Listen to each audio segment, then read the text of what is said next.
As part of our inspirational message series, we will be sharing 3 steps to releasing limiting thoughts, patterns, and behaviors in your life. These steps will bring about lasting growth and freedom in your life. My name is Tracy Anderson. And I am Jo Currier. Welcome to the Light and Love Box channel. You are part of a growing community bringing peace, possibility, and prosperity to help transform our world with light and love. For April 2022, this month's inspirational message is centered around growth. Growth is defined as progressive development, evolution, or expansion. We're also centering this around forgiveness.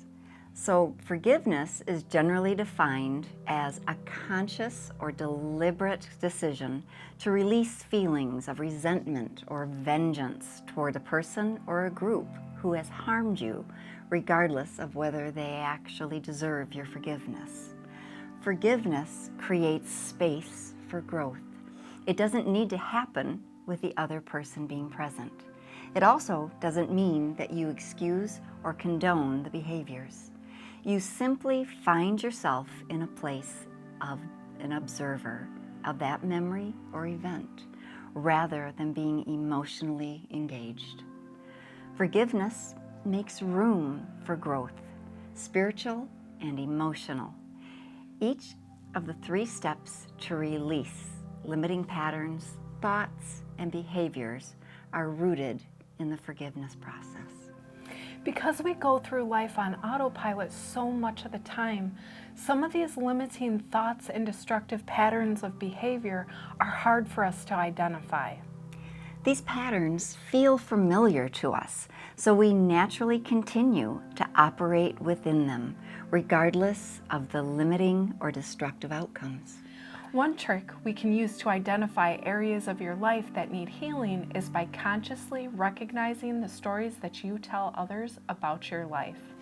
Deep within these stories, you will discover opportunities for forgiveness, which will ultimately bring peace and freedom to your life if you choose to seize that opportunity to forgive.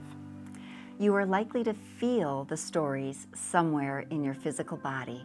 Identify this and notice how that area feels after you allow yourself to forgive. Another trick is to simply sit and meditate. During these times of meditation, memories of difficult circumstances and events and trauma will immediately pop into your mind, presenting you with the opportunity to forgive others and yourself. This seemingly irritating intrusion to peaceful meditation is actually a gift. At that moment, you can choose to bring peace to your spirit, soul, mind, and body through forgiveness. This is the perfect time to fill your own heart with light and love and send these energies to those you've forgiven. As we reveal the steps to forgiveness, I will be sharing an example from my own life to illustrate the process. The first step of forgiveness is to acknowledge an event, circumstance, or trauma and simply observe it. My dad and I have had a very difficult past, and to say the least, it has been a pretty rocky road. But a couple of years ago, I had found out that my dad had passed away. Not like in the normal sense, but a magazine had been released by the company he had worked for announcing that he had passed away about a year prior. I was devastated that his wife chose not to inform me that he had passed away, even though they only lived about 10 minutes away. And to make the situation even worse, my mom found the obituary and there was no mention of me, my husband, or my children as surviving. The second step is to consciously make the choice to forgive and move forward for your emotional well-being and for growth.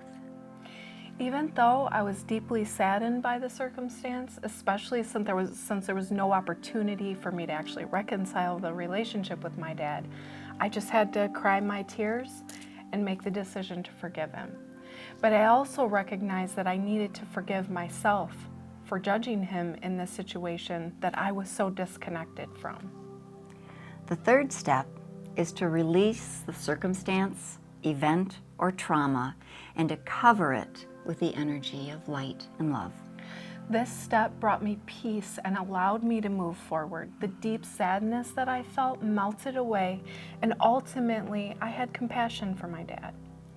Forgiveness is a journey, and this whole process reminds me of a garden in a sense. When you forgive, you're pulling out big weeds, but sometimes underneath there's smaller weeds that are kind of hiding under those big weeds. And once your perspective is changed by removing those larger weeds, it makes it much easier to see the smaller ones.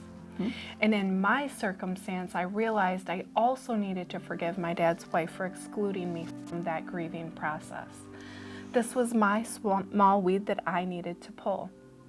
But after following the same process I just shared, there was room for that compassion I felt for my dad to grow and extend to his wife as well. Today, I'm free of this circumstance. I remember it, but it doesn't influence my life, and I have grown because of it. Acknowledgement alone doesn't provide lasting healing. People try to develop strategies to overcome limiting thoughts and behaviors and patterns, but this superficial approach is extremely hard and labor-intensive, and often people can't stick to it. They can't stick to the plan they've set out for themselves. Forgiveness allows us to be free, and achieving freedom from these limiting thoughts, patterns, and behaviors doesn't feel like an internal war or a struggle. So the true meaning of forgiveness is that it's what it does for you. We invite those of you who wish to dig deeper to visit the link below to check out the Light and Love Box subscription. These monthly energy-based ceremonies are designed to help you focus on your true intentions to manifest your best life while healing your spirit, soul, mind, body, and emotions. Subscribe to the channel and click the notification bell so you can be notified when new content is released. Community fostering peace, possibility, and prosperity. Thank you for joining us. We look forward to seeing you in the next video in this inspirational message series.